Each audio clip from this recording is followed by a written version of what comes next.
Monsoon सत्र है और मानसून सत्र में ये कोई तरीका नहीं है, ये कोई तरीका नहीं है, ये कोई तरीका नहीं है। आप लोग चुप हो जाइए, प्लीज शांत हो जाइए, प्लीज शांत हो जाइए। ऐसे नहीं, अगर आप लोग चाहते हो हाउस नहीं चलेगा तो कल ही हम इसको खत्म कर को देंगे। 25 करोड़ जनता के जी भावनाओं को ध्यान में रख करके उनके हितों से जुड़े हुए मुद्दों को लेकर के चर्चा परिचर्चा हो, इसके लिए एक बेहतरीन अवसर सभी माननीय सदस्यों के पास था, लेकिन लोकतांत्रिक मूल्यों पर जिन लोगों का विश्वास नहीं है, वे लोग लगातार उन सभी संस्थाओं को जो संसदीय लोकतंत्र को पुष्ट करते हैं, उनकी अवमानना और उनका अपमान करते हैं। समाजवादी पार्टी और विपक्ष का ये आचरण न केवल असंवैधानिक है बल्कि शर्मनाक भी। पहले से ही दलीय नेताओं की बैठक और बिजनेस एडवाइजरी कमेटी के तहत जो एजेंडा हाउस का तय किया गया था, उस एजेंडे के तहत जब सदन में विधायी कार्य हो या अनुपूरक बजट से जुड़े हुए प्रस्तावों को एक पर भी विरोधी दल के लोगों ने कोई रुचि नहीं ली, बल्कि अनावश्यक मुद्दों को उठा करके सदन के बहुमूल्य समय को ये लोग नष्ट करना चाहते हैं।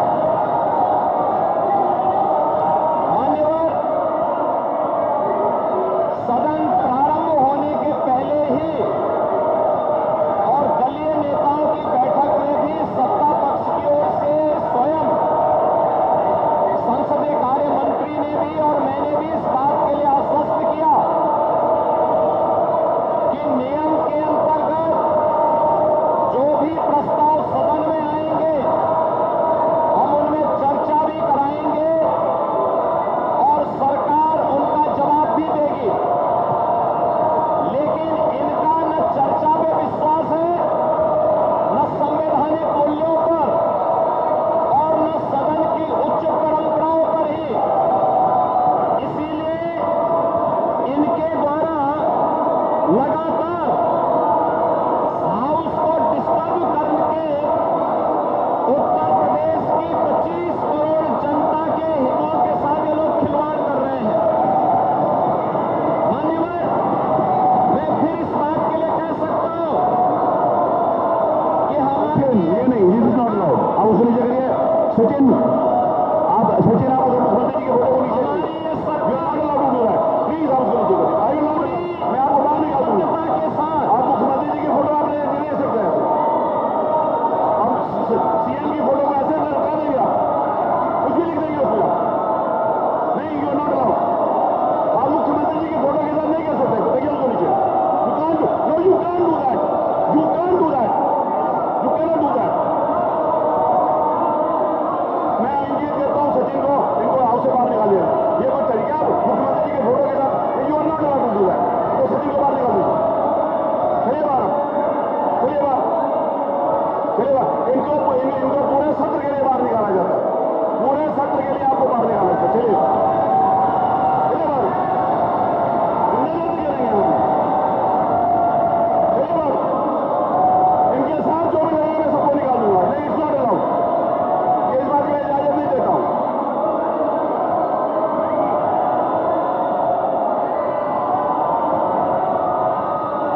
सचिन आप बाहर चलिए, मैं आपकी सदस्यता के लिए प्रस्ताव कर दूंगा, आपकी सदस्यता जाने के लिए। एथिक्स कमेटी को भेज के I will terminate your membership, I will terminate your membership. आप चलिए यहाँ से बाहर। आप विशेषाधिकार में आते हैं।